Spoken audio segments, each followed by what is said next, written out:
What is up guys? Welcome back. For today's video, ituturo ko naman sa inyo ang mga posibleng paraan para masolusyonan ang network connection error sa GCash. For your information, meron na po tayong uploaded video about this tutorial.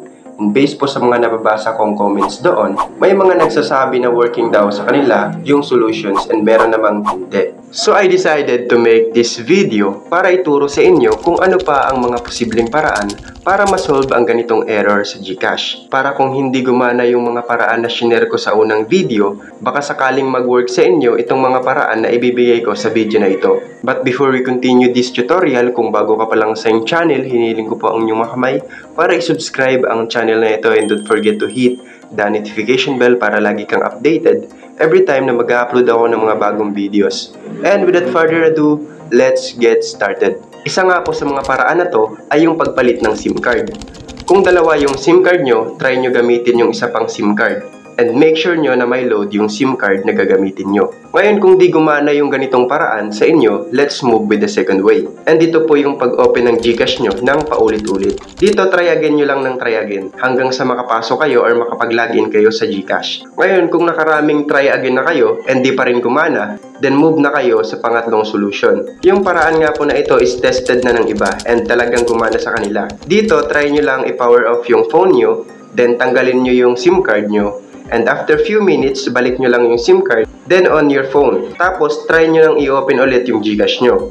Kung di gumana sa unang try, pwede nyo namang ulitin yung process. Ngayon, kung di pa rin nag-work and nakailang beses na kayong ulitin yung process, then move na tayo sa last way. Ito nga po yung pag-submit ng ticket. For your information, na-mention ko na po ito dun sa unang video natin. Kaso hindi detailed yung binigay nating message kay GCash doon. So this time, try natin ayusin yung message natin para ma-inform talaga si GCash na ginawa na natin lahat ng mga way para ma-troubleshoot ang ganitong error. And still di pa rin tayo makapag-login.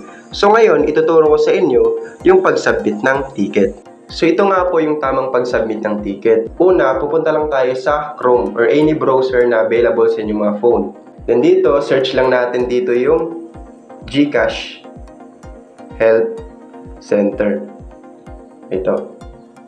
Then pupunta lang tayo dito sa GCash Help Center. Then scroll down, scroll up natin hanggang lumabas si Chat with Gigi. Click natin yung Chat with Gigi. Then dito, type lang natin as message yung submit a ticket. Then send lang natin yan. Then ngayon, click lang natin tong submit a ticket. Dito naman sa submit a ticket, may form nga po tayong pipilapan dito. Dito, need natin ilagay yung registered email address natin, yung registered full name, then select the country where you registered your GCash account. Philippines lang yan. Then mobile number. Dito sa concern category, click lang natin yan. Then piliin natin dito yung I can't log into my GCash app. Then dito sa select which statement is most relevant to your case, click natin yan. Then piliin lang natin dito yung I saw an error, something went wrong. Then dito sa your account type, piliin lang natin dito yung regular account. Dito naman sa what is the brand and model of your device, syempre need lang natin ilagay yung brand and model ng ating phone. Let's say for example yung Oppo A5s. Then dito sa phone operating system, click lang natin yan, then piliin lang natin kung naka-Android ba tayo or naka-iPhone. So in my case, naka-Android ako, select natin yung Android, then kung anong Android siya.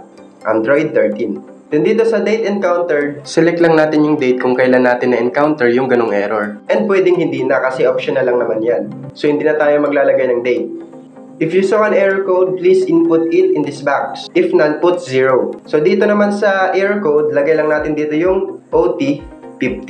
Nakikita po yung error code na to doon po sa dulo ng sentence ng error. Tulad niyan. Then dito sa kindly provide all the details that will help us assist you with your concern, pwede nating ilagay dito yung Hi GCash, I hope you are doing well.